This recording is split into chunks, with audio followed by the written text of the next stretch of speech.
সকালে ঘুম থেকে ওঠার পর থেকে স্কুলে যাওয়া পর্যন্ত বাচ্চাদের সাথে যেসব ছোট ছোট ইংরেজিতে কথা বলা উচিত সেইগুলো এখন আয়াত বলবে। আয়াত স্টার্ট। সকাল হয়ে গেছে। It's morning. জেগে ওঠো। Wake up. এবার উঠে পড়ো। Now get up. বিছানাটা গুছিয়ে দাও। Make the bed. ব্রাশ করে নাও। Brush your teeth. মুখটা ভালো করে ধো। Wash your face properly.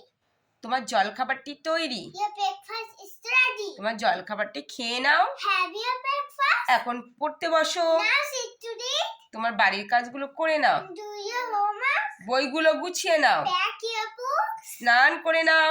Take a bath. তোমার স্কুলের ড্রেস পরে নাও। Put on your school dress. চুলটা আঁচড়ে নাও। Comb your ears. তোমার জুতোগুলো পরে নাও। Put on your shoes. এই যে তোমার tiffin. Here is your lunch box. জলের বোতল ভরে নাও। Fill your water bottle. তাড়াতাড়ি করো। Hurry up. বন্ধুদের সাথে ঝগড়া করবে না। Don't fight with your friends. Very good.